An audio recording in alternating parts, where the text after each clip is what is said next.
Welcome back to Ask Allison. Here's today's question. How can I work towards private practice while I'm still in school? I love a motivated, nearly out of school therapist. Okay, so first I want to thank TherapyNotes for sponsoring Ask Allison. They're the #1 rated electronic health record system available today with live telephone support 7 days a week. It's clear why TherapyNotes is rated 4.9 out of 5 stars on Trustpilot and has a 5-star rating on Google. TherapyNotes makes billing, scheduling, note-taking, and telehealth incredibly easy. And for you prescribers out there, yes, they offer ePrescribe. If you're coming from another EHR, TherapyNotes makes that transition incredibly easy, importing your demographic data free of charge so you can get going right away. Find out what more than 100,000 mental health professionals already know. Use promo code ABUNDANT at TherapyNotes and you can get 2 months for free. So this is a question I get asked at least once a week. I love that people who are still in school are finding abundance and are thinking about their future in private practice. Y'all know I really support going into private practice immediately after graduation, if your license allows that, and if you've found an amazing clinical supervisor. So the most important thing that you won't want to do, but absolutely should do, is to look at your state and licenses rules. Don't rely on anyone else or model after anyone else. Read that boring legalese and work to understand it. Don't venture into your own business without doing this. It is so different, license to license and state to state. As a social worker in Georgia, when I graduated in the early aughts, I couldn't have a private practice for 1 year after graduation, or passing my associate license test. I can't remember which, but I could after that first year, as long as I had a supervisor. This might have changed. Read the stuff, right? Versus when I moved to Washington, I couldn't have a private practice until I had a boatload of supervision hours beyond what was required for my LCSW back in Georgia. Also in Washington, I was clinically supervising new grads from a non-social work program who could have a private practice day one. So you've had to read a lot of really boring stuff in grad school. You can read this too. If you don't know the client population that you want to work with, I want you to milk those practicums.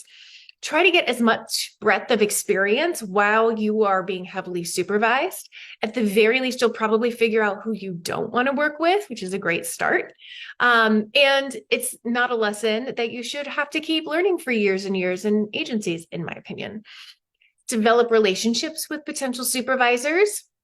You'll be paying out of pocket for your supervision, and this person or these people will be shaping how you do your work throughout your career.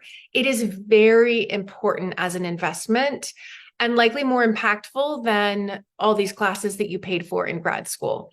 Get to know several potential supervisors, make sure they align with you clinically and are supportive of new grads going into private practice. Be transparent about that being your goal. There are tons of supervisors who don't believe you should have to pay your dues in an agency. There are also tons who do, so know who you're talking to. It doesn't have to take away from your clinical skills. They could be amazing supervisors clinically, but professionally shaming you or maybe even being jealous if you're setting a premium rate and they don't have one. Like, you just have to be careful with those dynamics. The supervisor you choose is essentially taking responsibility for the clinical work you do. So yes, interview them to see if they're a fit for you, and also put your best foot forward.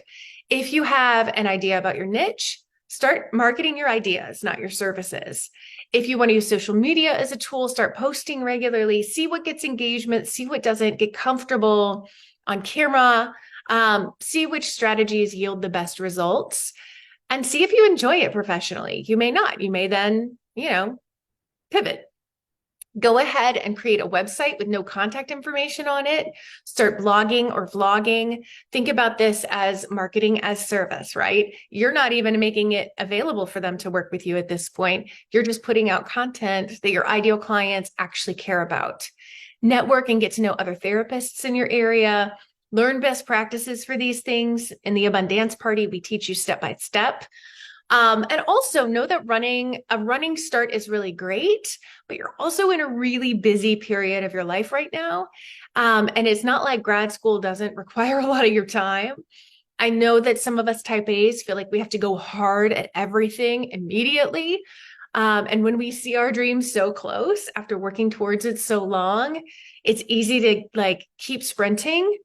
But I don't want you to burn yourself out before you've even graduated.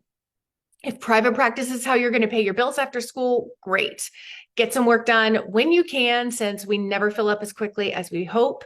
But also remember that if you're like most grad students, you're used to a pretty low income. And it won't take that many clients to pay your current bills. So you don't have to get as full as fast as possible. So take a little bit of that pressure off. Today's worksheet is a list of possible things that you can do to prepare for your soon to exist practice. Please don't do everything on the list.